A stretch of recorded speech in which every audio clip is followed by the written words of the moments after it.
नमस्कार जी। कब तलक यह सितम उठाइएगा, कब तलक यह सितम उठाइएगा, एक दिन यूं ही जी से जाइएगा। सकले तस्वीरें बेखुदी कब तक, सकले तस्वीरें बेखुदी कब तक, किसी दिन आप में भी आइएगा। सबसे मिलकर चल हादसे से फिर, सबसे मिलकर चल हादसे से फिर, कहीं ढूंढा भी तो न पाइएगा। कब तक परेशानी, दुख, दर्द, चिंताओं का बोझ ढोते रहोगे। ऐसे ही ढोते ढोते एक दिन ये जान चली जाएगी, तब पछताते रहोगे। कब तक खुद के सपनों व कल्पना में अपनी ही तस्वीर बनाकर रहोगे।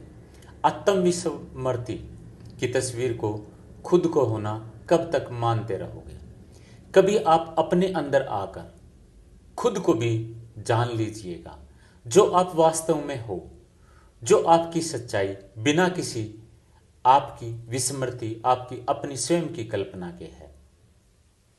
और ये ध्यान से होगा। शिव द्वारा दी गई ध्यान की चौथी विधि। हे विधि, हे देवी, जब श्वास पूरी तरह बाहर गई और स्वयं से ठहरी है, या पूरी तरह भीतर आई और ठहरी है, ऐसे जागतिक विराम के अक्षण में व्यक्ति का शुद्ध अहंकार विसर्जित हो जाता है। केवल अशुद्ध के लिए यह कठिन है। और when breath is all out and stopped of itself, or all in and stopped in such universal pause, one's small self vanishes. This is difficult only for the impure. Shiv ने कहा है अशुद्ध के लिए यह कठिन है। तो एक बार मुझे लगा ये सब के लिए ही कठिन है, हम शुद्ध कहाँ हैं। लेकिन कभी कभी ये विधि भी हमारे काम की हो सकती है, तो इसे समझना होगा। उदाहरण के लिए, अभी हमने होली का त्यौहार मनाया। होली पे फाग में जब आप साफ सुथरे कपड़े पहनकर बाहर जाते हैं, तभी कोई पानी डाल देता है या रंग डाल देता है, तब आग एकदम सब रुक जाता है।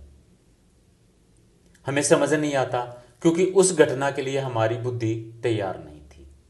तो कोई तर्क भी नहीं होगा, ऐसा लगेगा एक बार सब रुक गया। थोड़ी देर बाद मन आएगा, फिर बुद्धि काम करेगी, वह तर्क आ जाएंगे। पर एक क्षण के लिए तो हमारा सब कुछ रुक ही गया था। वो क्षण ही ध्यान का होगा। इसलिए इस समय एक बार कोई भी अहंकार नहीं होगा, आप कोरे होंगे और अशुद्ध के लिए भी मन ठहर जाएगा। यह विधि जापान में बहुत प्रचलित है। गुरु कक्षा बैठी हुई है, एकदम शिष्य के सर पर डंडा मार देगा। शिष्य आराम से बैठा है, बिना किसी कारण के शिष्य की बुद्धि तैयार नहीं थी, कोई तर्क नहीं था, तो शिष्य के लिए एकदम सब ठहर जाएगा।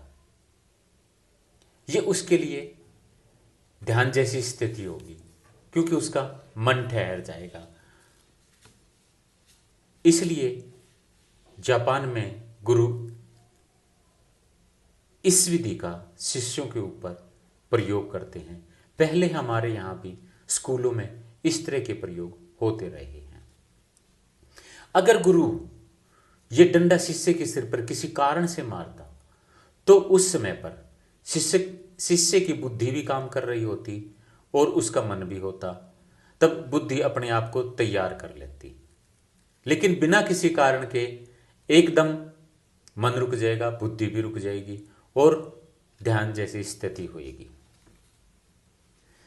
अपनी मर्जी से अपने सफर के हम हैं। अपनी मर्जी से कहां अपने सफर के हम हैं। रुख हवाओं का जिधर उधर के हम हैं।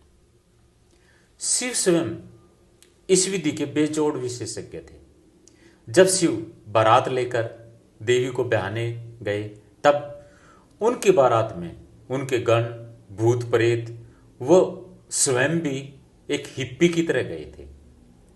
शिव के सभी बाराती सोमरस, जो एक तरह की शराब थी, भांग, गांजा आदि के नशे में चूर थे।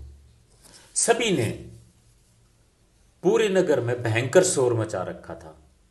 यह पूरे नगर के लिए सितम करने वाला अक्षण था। ऐसी बारात के बारे में उन्होंने सोचा भी नहीं था। उस पूरे नगर के लिए ये आकस्मिक घटना थी।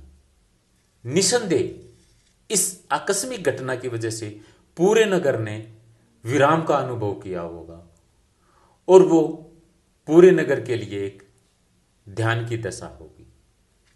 शिव को स्वयं मनोमद व इस विधि का ज्ञान था। मैंने देखा है आज भी जब भी कोई बारात जाती है तो पता नहीं उसमें क्या हो जाता है। वो कितना ही शरीफ हो, जो बाराती बनता है उसके भाव ही बदल जाते हैं। वो उद्दंड हो जाता है, किसी नशे के प्रभाव में हो जाता है। तभी पहले बारात में जाते ही वो थे जो गांव में उद्दंड लोग होते थे। अब तो जैसे ही बाराती बनते हैं, चाहे वो कैसे ही हैं, कितने ही शरीफ, कितने ही जेंटलमैन हैं, एकदम उनका स्वभाव बदल जाता है। मुझे लगता है बारातों का संबंध कहीं न कहीं शिव की इस विधि से रहा है। समाज जरूर इस विधि का प्रयोग पूरे शहर, पूरे नगर के लिए करता रहा होगा। तभी शिव ने कहा है इस विधि में अशुद्ध के लिए भी ये विधि उपयोगी है। क्यों? क्योंकि उसके लिए कोई भी आकस्मिक, अप्रत्याशित, अविश्वसनीय चीज विराम पैदा कर सकती है। शुद्ध के लिए इस तरह की घटनाओं की जरूरत नहीं होती। उनको तो हमेशा ही विराम उपलब्ध होता है। चाहे आप शुद्ध हो, चाहे आप अशुद्ध हो, एक दिन तो ऐसे होगा ही, आपको विराम में, ध्यान में आना ही होगा। इस विधि का उपयोग करें, क्योंकि शिव ने स्वयं इसका उपयोग किया और समाज भी इसका उपयोग करता रहा है। कहिएगा उससे किस्सा-ए मजनू, कहिएगा उससे किस्सा-ए मजनू, यादी पर्दे में गम सुनाइएगा। सरकते शेखो ब्रह्मन से मीर, सरकते शेखो ब्रह्मन से मीर, काबा वो देर से भी जाइएगा। ध्यान में आइए, वरना एक दिन आपका स्मारक बना होगा। किससे अपने प्यार, तकरार के बारे में बातें करोगे? शेख और ब्राह्मण को साथ लेकर चरने से कुछ नहीं होने वाला है। धर्म ग्रंथों को रटने से भी कुछ नहीं होने वाला है। अगर ये आपने अनुभव नहीं बनाया, पाखंडों की वजह से एक दिन मस्जिद व मंदिर भी चले जाओगे तो भी मिलेगा कुछ भी नहीं। आज इतना ही। नमस्कार। ओम नमः शिवाय।